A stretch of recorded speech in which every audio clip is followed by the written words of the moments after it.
Bismillahirrahmanirrahim. Assalamualaikum warahmatullahi wabarakatuh. Saya Muhammad Alvin Zainur Rafiq dengan MPM 100-128-123 Prodi Hukum Ekonomi Syariah. Izin mempresentasikan tinjauan hukum Islam terhadap praktik jual beli alat kontrasepsi secara bebas terhadap anak di bawah umur di Alfamart. Studi kasus Alfamart Turangga dan Alfamart Warta Kota Bandung.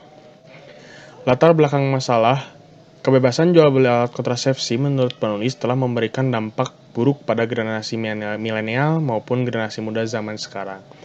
Padahal generasi muda ini adalah generasi penerus bangsa yang diharapkan kehadirannya sebagai perubahan di masa yang akan datang bagi peradaban.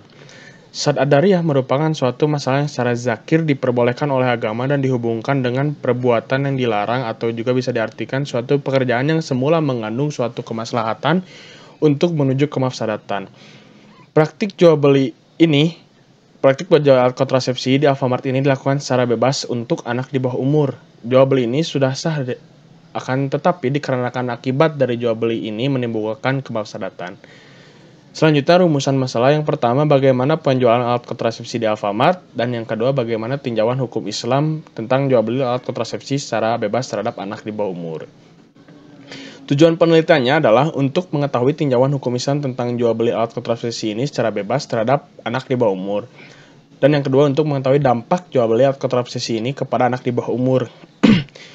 Untuk metode penelitiannya yang pendekatan penelitian yaitu kualitatif, jenis penelitian field research, sumber data penelitian data primer dan data sekunder, teknik pengumpulan data wawancara, observasi dan dokumentasi. Teknik analisis data yaitu deskriptif kualitatif. Hasil pembahasan. Yang pertama, bagaimana penjualan alat kontrasepsi di Alfamart. Penjualan alat kontrasepsi di Alfamart sendiri diperjualbelikan secara bebas dan tidak ada syarat khusus untuk pembelian alat kontrasepsi berupa kondom. Padahal penjualan alat kontrasepsi itu diletakkan di dekat kasir. Bagaimanapun juga untuk anak di bawah umur dapat melihat barang tersebut ketika hendak membayar kepada kasir. Undang-Undang Nomor 52 Tahun 2009 menjelaskan tentang perkembangan kependudukan dan pembangunan keluarga pada pasal 27 mengandung larangan yang menjelaskan setiap orang dilarang memalsukan dan menyalahgunakan alat, obat, dan cara kontrasepsi di luar tujuan dan prosedur yang ditetapkan. Undang-undang ini memperjelas ketentuan yang ada di dalam KUHP, yakni pelarangan peredaran kondom atau alat kontrasepsi dengan tujuan penyalahgunaan. Yang kedua, praktik jual beli alat kontrasepsi di Alfamart terhadap anak di bawah umur.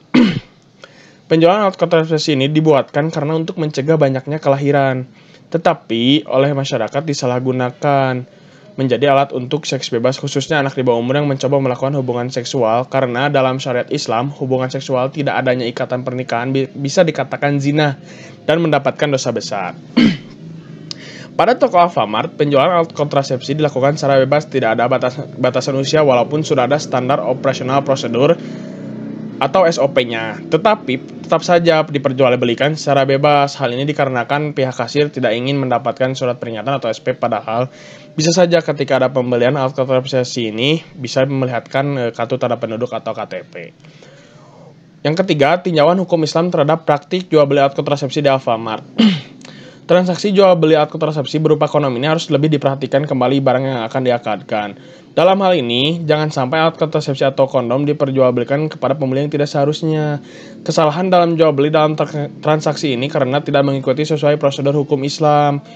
Hukum Islam mengatur bagaimana syarat barang yang akan diperjualbelikan. Dalam teori Syad Ad-Dariyah, hukum jual beli dalam kasus alat kontrasepsi hukumnya adalah tidak diperbolehkan dengan ketentuan alat kontrasepsi digunakan oleh orang yang belum berhak menggunakannya. Ketika pembeli adalah orang yang legal secara hukum Islam, maka hukumnya boleh. Adapun beberapa yang diperbolehkan Syad Ad-Dariyah yaitu ketika alat kontrasepsi ini dipergunakan oleh suami istri untuk mencegah menambah keturunan, sehingga dalam praktik jual beli ini untuk anak di bawah umur tentu haram hukumnya. Kesimpulannya, dalam hukum Islam, rukun dan syarat sah jual beli harus terpenuhi agar jual beli tersebut dikatakan sah dan diperbolehkan dalam syarat Islam agar tidak terjadinya kemudaratan. Jika dilihat dari hukum Islam yang berupa Syad Ad-Dariyah, akibat yang ditimbulkan oleh penjualan alat kontrasepsi secara bebas yang lebih banyak menimbulkan kemudaratan, maka harus ditutup. Yang berarti menutup jalan terjadinya kerusakan sebagai cara menghindari kerusakan tersebut karena suatu jalan yang menuju kemudaratan haram hukumnya. Untuk sarannya, yang pertama, pemerintah harus mengontrol jual beli ini seperti dikeluarkan undang-undang atau peraturan daerah yang lebih spesifik, yakni tentang batasan usia dan memberikan persyaratan terhadap jual beli ini secara jelas. Untuk orang tua agar lebih mengawasi putra-putrinya dalam lingkungan untuk bergaul dan lebih mengajarkan keimanan dan juga pemahaman beragama. Dan yang ketiga, untuk Alfamart sendiri, peletakan alat kontrasepsi harus memilih tempat yang tidak mudah dijangkaunya oleh anak-anak di bawah umur, sehingga anak di bawah umur tidak melihat atau penasaran kepada barang tersebut. Terima kasih, sekian dari presentasi dari saya. Wassalamualaikum warahmatullahi wabarakatuh.